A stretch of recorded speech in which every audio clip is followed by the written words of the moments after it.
Hello and welcome to Starting Points, where one thing leads to another. Last time I was talking about vegetables, and I have a little more to share with you concerning history of vegetables. Vegetables in the Garden and Their Legends.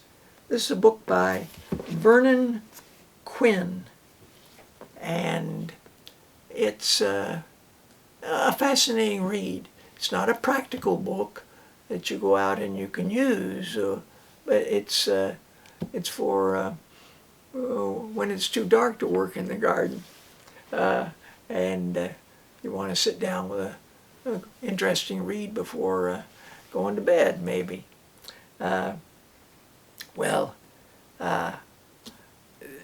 So there's this book. Was there something more maybe I wanted to share? Oh, he does look at all the well-known food vegetables. It includes chard, dandelion, and sorrel. It also has a thing in here about recipes to try. Now, these recipes are like from the 1600s and things that he's come across and dug up, but recommends. The next book is This is the Way My Garden Grows and Comes Into the Kitchen by Barbara Dodge Borland. Now, in this case, she does give recipes. I'll share a few with you. Keeping and preserving vegetables before that, but hors d'oeuvres, soups, salads, 10-minute potato salad, vegetable casseroles, a whole list of them, entrees, sauces, desserts. So this is a practical book that has a, and she also has a number of examples of problem solving. The weekend garden, the summer away garden, someone who was going to go away and they wanted whether they'd like to, and working to come up with ideas and different things like that. Cold climate garden. Vegetables money can't buy, but you can grow, by Nancy Bulba. And this is a neat book. One of the nice things is the indexes in these books are so helpful. There are books that don't have indexes that are sometimes don't need indexes, but so this is alphabetical of vegetables, and I think it's a neat book. So did the publisher, because 2 years later they published another book by her, Nancy Bulba, The Adventurous Gardener. This time Barry Mosher did the illustrations for it, and contents on the back cover, which is handy, especially when you're browsing in a bookstore or something and you want to, there it is. Oh yeah, growing grandmother's vegetables, fall vegetable planting, sweet potatoes, raising vegetables in the closet. What she's talking about is using grow lights and getting some harvest through the winter. Flowers, herbs, and teas, grapes, nuts, and snacks, and experimenting with a number of different things,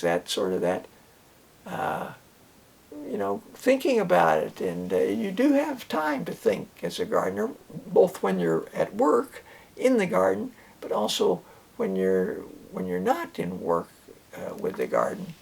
Again, nice index. Want to look at a couple of other books that might be of interest as well. I'm just trying to give a survey of some of the literature out there that might pique your interest and make you say, hey, I think I'd like to know more about that. Because that's planting the seed. 128 garden plants you can grow. It's by Rob Herwig. And Rob Herwig also did 128 household plants you can grow. The way he sets this up, there's symbol coded for easy care as there's 4 plants on a two-page spread like that. And nice little guides, nice information, and starting points. Planning. Some planning goes into things, and so starting by reading helps sometimes. This is planning your dwarf fruit orchard. And this is a Garden Way bulletin. They put out bulletins like this, and after you've planted, then there's a little bulletin about planting it. Interesting things to do, when there's the roots. What about this long one, really long one? Maybe it needs to be pruned back so it doesn't curl on you right away. Or maybe one has gotten broken. Where did I cut that? I want to be sure to cut it back from where the break is. And little pointers like that are really helpful. Jill Severin is helpful advice with great index of growing vegetables in the Pacific for the Pacific gardener. And a good index again, and look at a nice survey of garden methods. And so these next two don't have indexes. They're more or less using the garden and gardening as a springboard to look at life. This is Notes from a Roman Terrace by Joan Marble. And for many years she lived overlooking Rome and being able to grow things in a terrace. There's no particular land around except that terrace. And but it's more than just growing. It's about observing life and different situations, and it's quite a charming trip to another country to see what's going on in that country, what's life like there, and in that regard, it doesn't need an index. And this book could have perhaps had an index, but it has a good table of contents. This is The Potting Shed Papers by Charles Eliot, and I quite enjoyed both Joan Marble's and reading Charles Eliot's personal considerations, including gardening books, names, machines, on keeping track, and looking back. And so they're short essays, most of them maybe 6-7 pages, about various topics. Apple seedlings, the most interesting plant in North America, in quotation marks, the fever bark tree, Dr. Ward's boxes, big trees, vegetable patch, birds in the garden, the great mulberry bubble. That refers to the the rush to import mulberry trees so that one could raise silkworms, and didn't quite work out. Modern times, including things like allotments, and plant people, then study here of 8 different people. Henry Ward Beecher, Roy Lancaster, and the Raspberry Man, for example. So these are a little bit more on the practical side. They are on the practical side, and they're talking in terms of organic gardening. Carrots love tomatoes, and it's Secrets of Companion Planting for Successful Gardening by Louise Rioty. It's a Garden Way book. Now, truly great index in the back, and